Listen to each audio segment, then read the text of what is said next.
We'll have to cut that out, I guess. Okay. 1, 2, 3.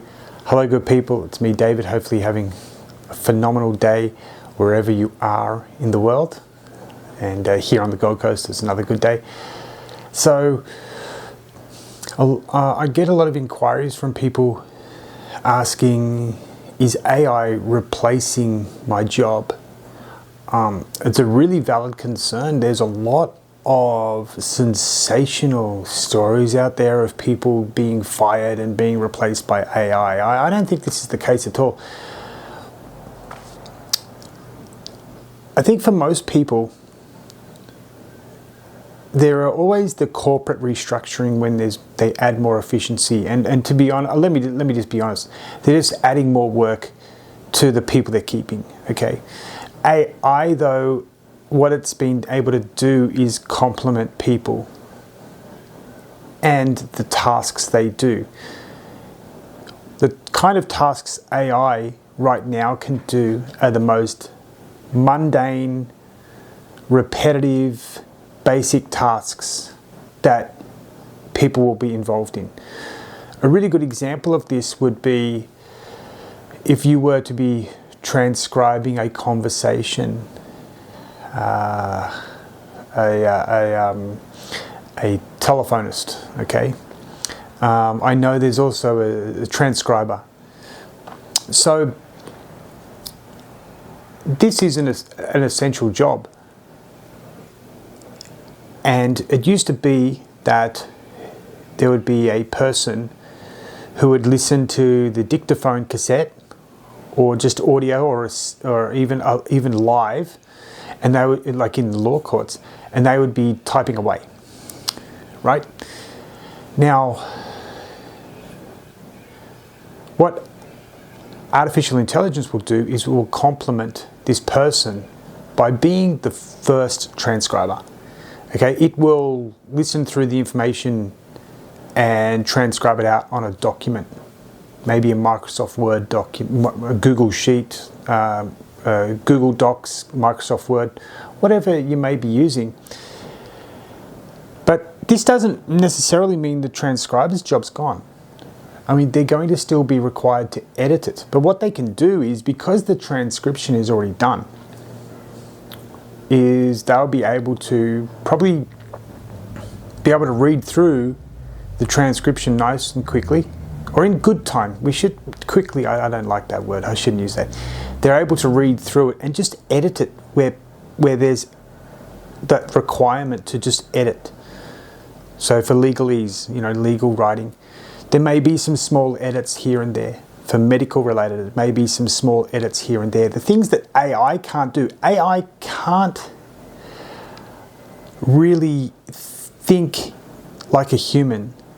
It can't make very good value judgment calls. It still needs a lot of parameters and a lot of rules.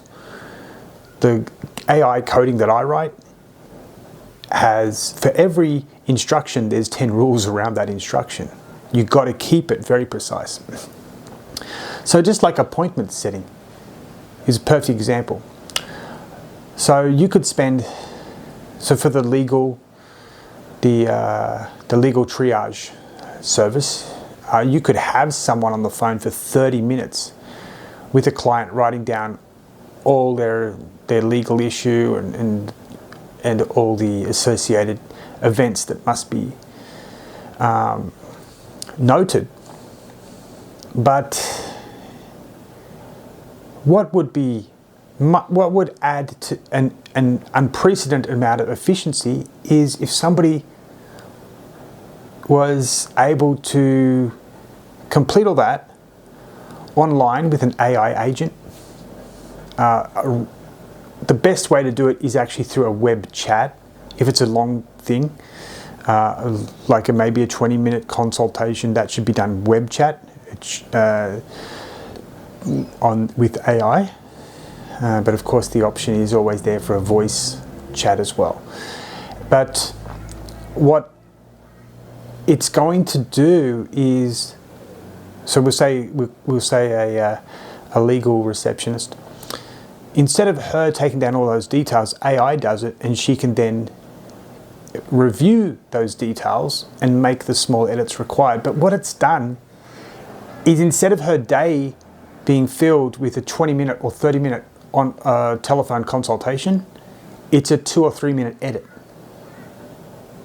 So it complements her job.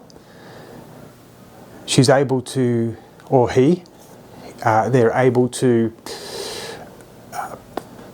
potentially look at a few more inquiries than before, but they're able to concentrate on the more complex tasks. It really comes into its own. I mean, I've noticed it myself, that there's more businesses and companies using online AI forms instead of getting people to do it. And you just have to think, at the end of the day, it's not a positive to keep giving people more tasks. It's a positive to be able to assist them with becoming more efficient and complementing them with an assistant of some type who can help them with their job. And this is really what AI does. It just makes everything a lot easier at the end of the day. And it doesn't replace people. It may be able to make your team more efficient, and therefore maybe you won't need to employ another person to do these very mundane tasks. And remember, I use the word mundane as though it is like A, B, C, D, E, F. There's really no detail, there's no deep human thinking required. I still wouldn't give those tasks to AI.